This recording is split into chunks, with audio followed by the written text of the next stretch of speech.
I'm back to talk about American domestic politics, and this is similar to what I was talking about, but a little different. So, when I talked about political parties, movements, and all that, cult of personality kind of failures, and all that stuff,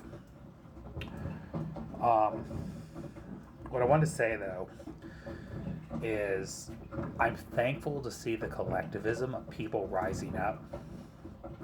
What does disappoint me and what also gives me hope is people, and people powered movements are what's putting a spotlight on these issues and fighting for justice.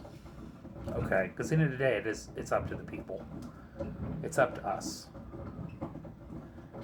What's frustrating to me though, what angers me is not the people, it's the political parties. Because the Republican Party, I kind of expected them to roll over for this guy, which is unfortunate, and not have backbones and principles or an iota of care about preserving what's valuable about this country. You know, even if you can disagree long enough to do something right and stand up against authoritarian behavior. That's all we ask you to do. I'm not asking you to become a firebrand progressive. I know that reality is never going to happen from the Republican Party. You know, but just standing up against this kind of strong arm tactics and, you know, being the Republican Party you guys used to be and actually be skeptical of authoritarian governments, which I thought that's what conservatives valued, was states' rights, individual freedoms. You know what I mean? It's just bring back the principles you guys claim to have. And I see the Republican Party doesn't have that anymore. They've sold out to one guy. They sold out to corporate interest. Matter of fact, they sold out to corrupt foreign donors who are authoritarian kind of governments. So, like I said, this president makes everybody reveal who they are. All right. Now, my next disappointment, the Democratic Party. Yes, you heard me say that as a registered Democrat. Let me just say, not only am I not shocked that the Republican Party rolled over for this authoritarian government and gave him everything he wanted, but even half the Democratic Party did that. Okay? Well, maybe not half, but a fourth. A good chunk of the Democratic Party gave Republicans enough votes to pass destructive policies that Trump pushed. So, yeah. Democratic Party's been a failure too. And the only reason why they're winning back momentum and winning back their mojo to get into power is the quality of candidates finally running that are fitting the molds of the communities that people are wanting to vote for, and are actually populist candidates that want to make people's lives better and are not tied to the corporate and donor class. And they're actually fighting on behalf of the people, but not the leadership of the Democratic Party. No thanks to Chuck Schumer and Hakeem Jeffries. No, it's not because of them.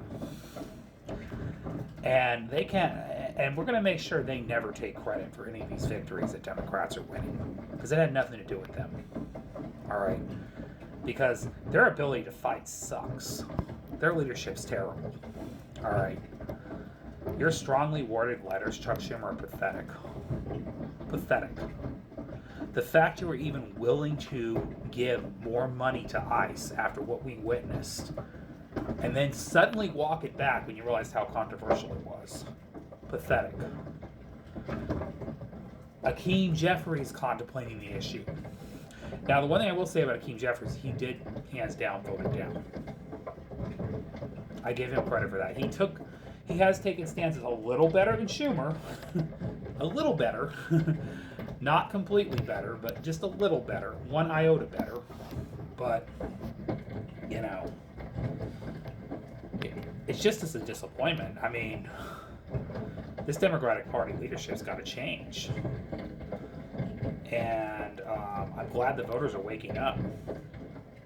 I'm glad voters are waking up. Matter of fact, younger Republicans are waking up too. It's not just younger progressives and Democrats, it's younger conservatives and Republicans that are waking up to this crap. They don't like it. And I'm going to tell you what, I have hope in the younger generation, because the younger generation, they're not settling for this crap. Okay? They're waking up in a generation where they can't afford the quality of life their parents and their grandparents could afford.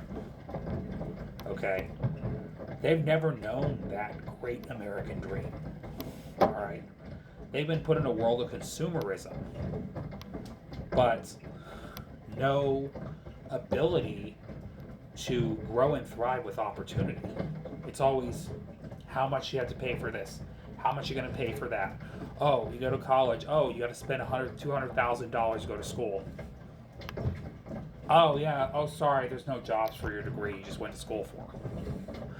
This is the nightmare that the younger generation is living. Okay. And I'm glad the younger generation is waking up and saying enough of this crap. And it doesn't matter whether they're conservatives, liberals, progressives, Democrats, Republicans. They're all feeling the same pain. All right. They don't like any of this. I can tell you that right now. And that's why you're seeing a coalition with Trump break, even with conservatives, because younger conservatives, they're tired of our money going to war, just like younger liberals are. They're tired of money not being invested in their communities. They're tired of not being able to afford things. You know, because our country's priorities has never been for the people, and that's been a problem for a long time. So, in the midst of what we're facing in this government, I'm even seeing younger conservatives push back harder against Trump than the leadership of the Democratic Party, which irks me. It kind of just has me baffled, because I'm like, these are the people that are my ideological adversaries. And they're doing more to hold Trump accountable and the GOP accountable than the Democratic Party leadership. But that's the problem with the two established parties. The uniparty, they don't want to help the American people. They don't want to deal with structural issues in this country. They don't want to fix anything. They just want to run campaigns and take their corporate money and get elected back in office, make their hundreds of thousands of dollars, illegally trade money through stocks and become millionaires. What a great cushy job. To get the health care that our taxpayer money is paying for that we can't even get. Okay? As they get like 200 vacation days a year. Yeah, I would say it's a pretty cushy job. What do you say? You know, so that's the problem. Both these parties have failed the American people so many times, and this is part of why we have the kind of leadership we have right now in office. And I hate to say it. I don't like admitting it. I don't like saying that's the causation, but that's the truth. And I'm thankful that the younger generation's rising up saying enough of this. Enough is enough. We need change. We need government that actually is responsive to the people, you know. And yeah, because these politicians want you to think the problem in your life is the person, is your neighbor, the immigrant, the person with a different religion, different culture, different politics. They're your enemy, not us, the elite. No, it's the people in charge that are the problem. Okay.